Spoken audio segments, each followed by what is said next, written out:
Right, I thought I'd make 3 quick table centers for Christmas. Come along with me for the ride. Quick and easy, very easy to make.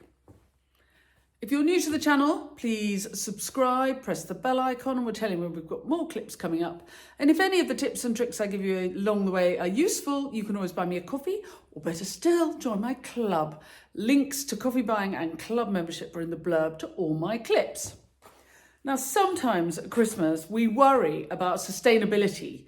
There's a lot of buying and a lot of rubbish and a lot of stuff goes in the bin.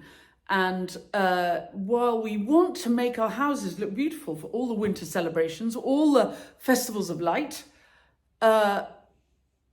sometimes we think, there's a lot of rubbish here, I really don't need any more. So that's problem number 1. Problem number 2 is you may love flowers in your house, but at Christmas, if you're in the Northern Hemisphere, sometimes flowers are hard to be done, to get without them being flown in. And you may think, no, I really don't want imported flowers. Is there something I can have locally, relatively locally grown? So what I would do if I were you is I would pop down to your local garden centre. And what you might find at this time of year, we are the 11th or something of December, you might find plenty of small bedding. So I've got some lovely cineraria here. I've got delicious scented lavender, Yummity Yumsville.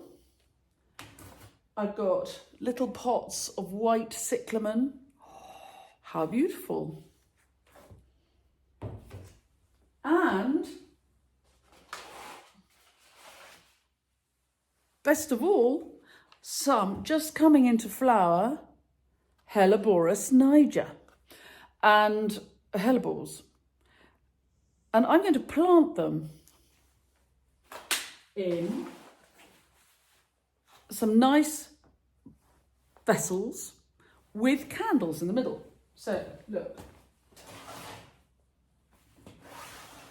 I happen to have a dinner for which I'm making flowers. So I thought this was an ideal opportunity to do something I could share with you, and then my client will collect them and have them for they're having a party tomorrow night.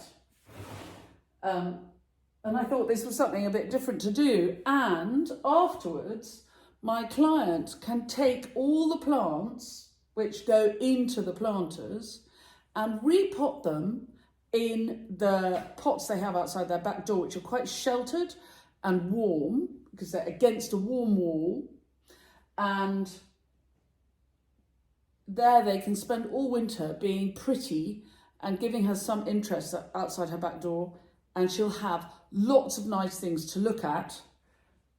And none of this is going in the bin, not even going in the compost heap. It's going to be planted.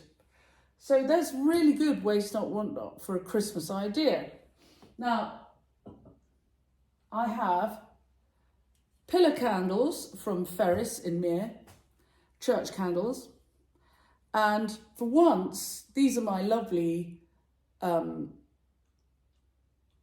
hurricane vase. My phone is ringing. So far, since I've been talking to you, my sister's rung, and now my Aunt Judy is ringing. Anyway, I'm going to ring her. I'll ring her back in a minute. So these are hurricane lamp vases, but they are also hurricane lamps. Very good. And they're called hurricane lamps because you can put a candle in and they won't blow out in the wind. But this also is good for health and safety if you are, concerned about fire or anything. Obviously, never leave a lit candle. Never leave a room where there is a candle lit without a person. Never. But that's added safety. And so any old nice vase you've got to hand,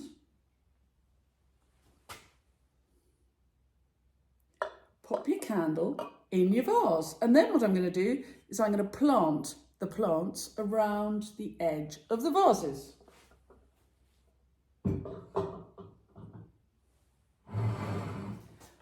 Now, you all know how I love the whizzy whizzy. So I'm going to put you on the whizzy whizzy while I plant, and I'll show you when I've finished. The reason I'm going to do that is because if you can't imagine how simple it is, you can imagine how simple it is. I'm going to take each of my little plants. Oh no, maybe I'll show you. Look. Pull my little plants out. These are great in the summer. Cineraria makes wonderful foliage for floristry. So you see how it's got quite a lot of root ball. I'm going to get rid of some of that.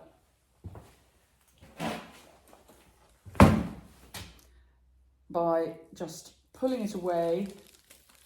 Otherwise I'm going to have too much earth in my planted arrangements. And when I plant my plants, I'm going to plant them like that. But I do need a base in which to plant. And for that, I have moss. I'm not using earth because I want them to be light. I don't want mud spilling all over the table. But moss is nice and damp. This is just raked up out of the garden. It's nice and damp, and each of my little plants can kind of nestle into the moss. So I'm going to now put you on the Whizzy Whizzy.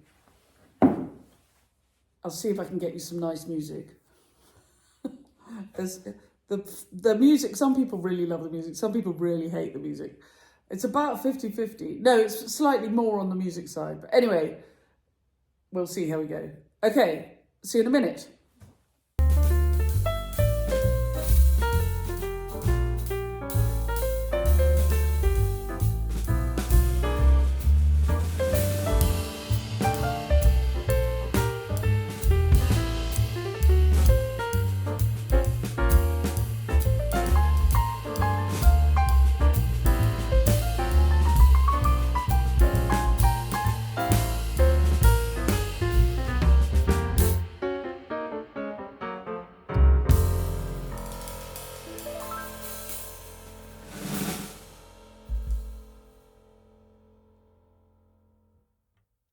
More or less, and I'm just going to go around, make sure all the roots are tucked in or pull them off, tidy up because it's a bit earthy,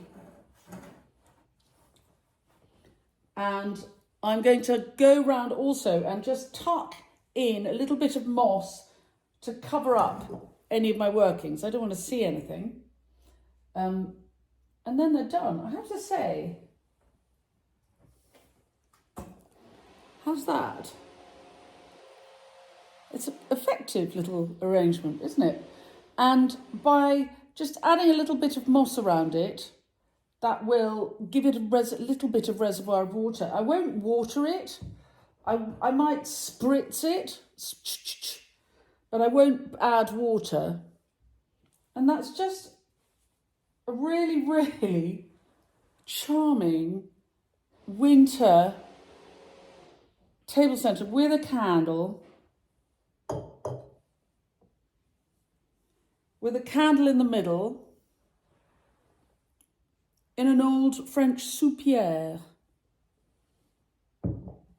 I'll finish them off and show you when I've finished. Well, that's pretty. Don't you think? Hello. Very, very simple, and everything can be replanted afterwards and make a really nice present. If you found a lovely old vessel somewhere and planted it up like this, it would make a lovely Christmas present, but equally lovely way to have. This is a dinner party. Oh look, there's a slug. Oops, we'll have you, darling. Slug climbing across the candle. I'll put it in the compost. There you go. Reality bites. Anyway, I have to say, I think they'll be very, very pretty for the Christmas dinner party. And I hope you might be inspired to do something similar yourself. Very, very inexpensive. Everything can be replanted and make lovely table centres. There you go. There's an idea. You're very welcome.